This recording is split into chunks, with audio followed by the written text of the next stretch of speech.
Olá, amigos do canal Raciocínios Espíritas, tudo bem? Eu sou o professor Danilo Cruz e esse é o nosso estudo semanal da obra Sabedoria do Evangelho, de Carlos Torres Pastorino. Estamos enfrentando atualmente o 5º volume dessa magnífica obra, sempre nos mantendo fiéis aos escritos de Pastorino e visando aqui a compreensão dos ensinos de Jesus, dos fatos ocorridos na vida dele, tal qual metáfora para as nossas existências, para a nossa jornada, como foram analogias, como foram símbolos para o que acontece na nossa ascensão espiritual. E hoje, especificamente, nós enfrentamos o capítulo O Almoço com o Fariseu, deste 5º volume. Então vamos ao texto. Como disse, o almoço com o fariseu, baseado no Evangelho de Lucas, capítulo 11, versículos de 37 a 41, quando Lucas diz assim: Tendo acabado de falar, pediu-lhe um fariseu que almoçasse com ele, e havendo entrado, reclinou-se à mesa. Vendo isto, o fariseu estranhou, porque não se lavou antes do almoço. O Senhor, porém, disse-lhe: Agora vós, os fariseus, limpais o exterior do copo e do prato, mas vosso interior está cheio de rapina e maldade. Insensatos, acaso quem fez o exterior não fez também o interior? Dai, porém, em esmolas o conteúdo, e eis que todas as coisas são limpas para vós.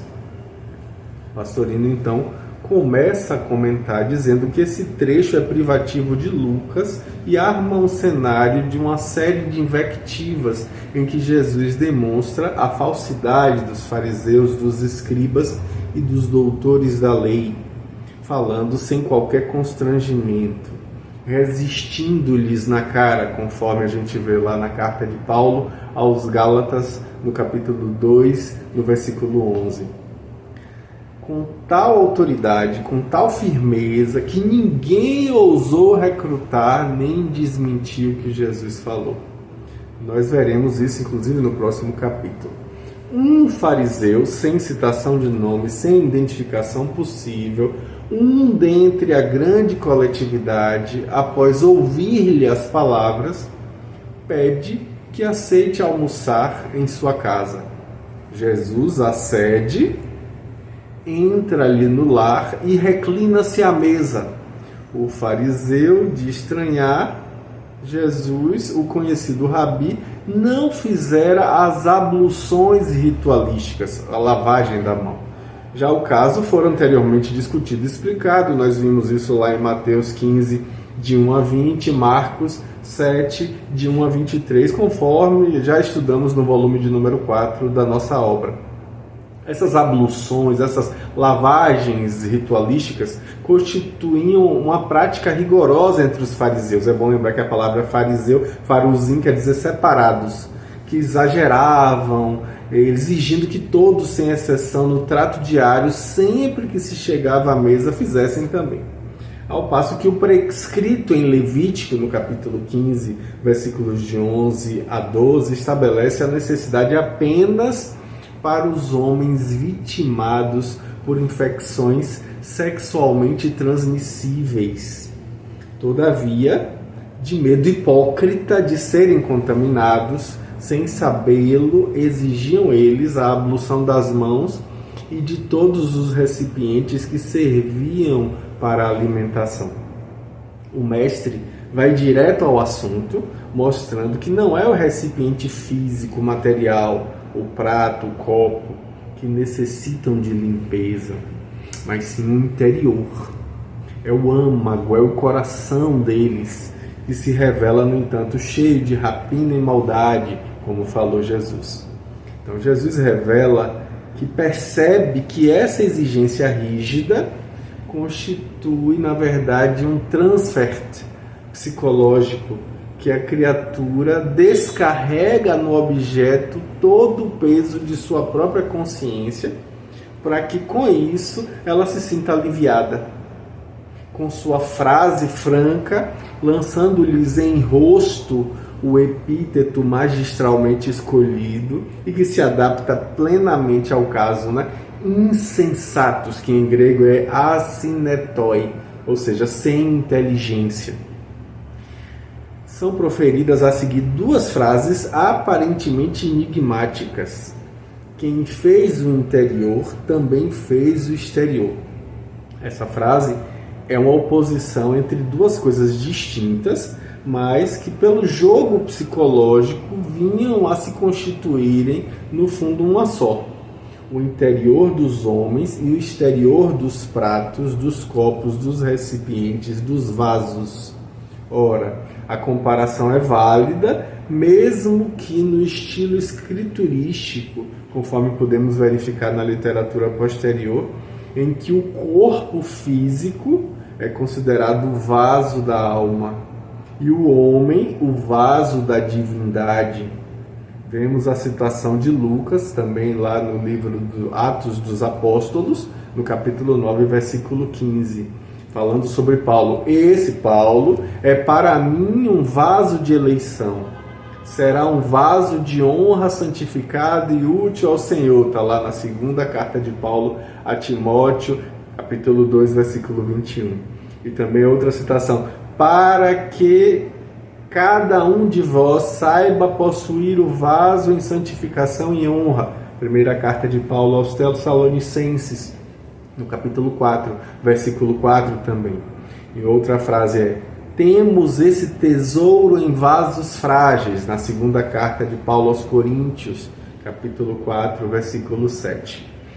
E a segunda frase é: dai, porém, em esmolas o conteúdo, taenonta, em grego, e todas as coisas são limpas para vós. Observamos aí o processo de superação dos convencionalismos, como fala Pastorino, por meio do trabalho de doação de si. A interpretação corrente que atribui a essas palavras o sentido de dar o que está dentro dos pratos dos copos, ou pior ainda, a tradução da Vulgata Latina, né? Quod super est, o que é supérfluo, como se houvesse referência, na verdade, aí, à doação de bens materiais ou alimentos. Constitui, na verdade, uma distorção da ideia básica que vem sendo desenvolvida no contexto, ou seja, a oposição entre o exterior dos recipientes e o interior do homem. Conservando-se aí o mesmo teor interpretativo, nós verificamos que a doação em esmolas do conteúdo da criatura, de sua própria pessoa, de suas próprias vibrações de amor desinteressado, em benefício dos demais, fará que se esqueçam seus próprios problemas, anulando-se traumas, fobias, promovendo tranquilidade da paz interna, a única que pode garantir a pureza de todas as coisas. Como diz a frase interessantíssima de Paulo, tudo é limpo para os limpos. Está lá na carta de Paulo a Tito, no capítulo 1, versículo 15. Então, a lição que se depreende desse trecho específico de Pastorino e do texto bíblico vem de encontro a muitas teorias esposadas por muitas seitas religiosas, muitos sistemas filosóficos e mesmo por doutrinas esotéricas. A distinção estabelecida entre o recipiente e o interior faz-nos compreender logo de início que os termos são usados num sentido metafórico. Trata-se do corpo, o vaso do espírito, que é o seu interior. Com efeito, a pureza legal referia-se unicamente ao corpo físico denso. Corrimentos, fluxos sanguíneos, muliebres, ou seja, femininos, né? A menstruação, ou de ambos o sexo, como por exemplo as hemorroidas, poluições seminais masculinas, a chamada espermatorreia, contatos sexuais com emissão espermática, ou seja, tudo que estava ligado às partes genitais. Ou então os casos de cadáveres, que também tornavam legalmente impuros os que deles tratavam ou neles tocavam. Tudo isso era, inclusive, extensivo aos que tivessem contatos com os próprios impuros ou com os objetos em que esses impuros tocassem. Essas regras higiênicas, obviamente, tinham uma razão de ser, nós sabemos disso.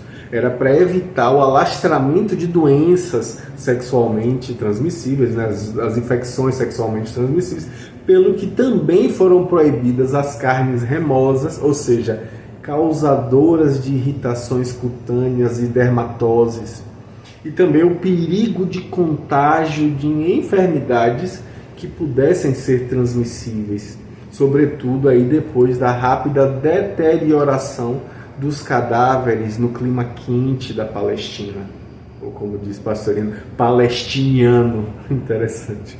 Daí serem legalmente impuras também as doenças julgadas contagiosas. Tudo, como vemos aí, relacionado com o corpo físico denso. Na realidade, já se falara antes da limpeza do coração, conforme a gente vê lá no Salmo 23, no versículo 4. Na limpeza do mal, conforme Isaías, capítulo 1, versículo 16. Na limpeza da alma, está lá em Tobias, capítulo 3, versículo 16. Essa limpeza do interior, a que se refere Jesus, conforme a gente já viu lá em Mateus capítulo 5, versículo 8, em oposição à outra. E o que se deduz desse trecho é uma lição em que o mestre demonstra que não é a limpeza de corpo que vale, mas sim a limpeza do espírito. E justamente a tendência de muitas seitas é de considerar pecado o ato físico, sem dar a devida importância ao espírito, quando o oposto foi ensinado por Jesus. Haja limpeza espiritual, que o ato físico pouca importância tem. Nós vemos isso, inclusive, lá na primeira carta de Paulo aos Coríntios, no capítulo 7, versículo 9. E aí Pastorino prossegue dizendo que muito mais que o contato físico dos sexos, o que importa são os pensamentos a esse respeito. Isso também está lá no Sermão da Montanha, no capítulo 5 de Mateus, versículo 28, e no capítulo 15, versículo 19. Está em Marcos 7, 21 também. Não é o ato carnal que torna impuro, é a criação mental. De nada adianta guardar uma castidade física e nutrir pensamentos libidinosos. Será melhor realizar logo o ato e aliviar-se do que arder de desejos incontidos, perdendo a paz espiritual, como afirmou Paulo lá aos Coríntios, na sua primeira carta, capítulo 7, versículo 9. É melhor casar do que abrasar, né? A explicação dessa teoria é dada categoricamente. Quem fez o exterior com os órgãos sexuais para serem santamente usados dentro do amor, também fez o interior, que se revela aí o único responsável como guia do conjunto chamado homem. Pois bem, não é bastante a pureza exterior. Com maior razão, é necessário que tenhamos a pureza interior. De nada adianta lavar e purificar o corpo, o recipiente, sem que o mesmo suceda com o conteúdo desse recipiente, que precisa estar limpo de maldade e de rapina. O contrário da rapina, é bom que a gente lembre, né? O contrário da rapina e da maldade é a generosidade e a bondade. Então, para combater os vícios primordiais da usura, do egoísmo, que sujam a criatura verdadeiramente, o ideal será fazer a doação do próprio espírito em atos de socorro, de iluminação, de conforto, de assistência. É dar-se a si mesmo.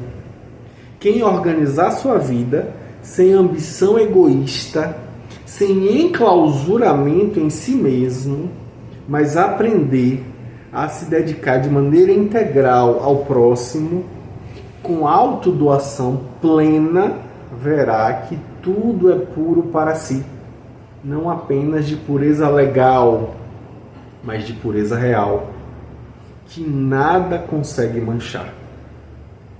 E aí, qual é o tipo de pureza você anda buscando para a sua vida? Maravilha de reflexão. Boa semana e com fé em Deus até semana que vem. Grande abraço. Tchau, tchau.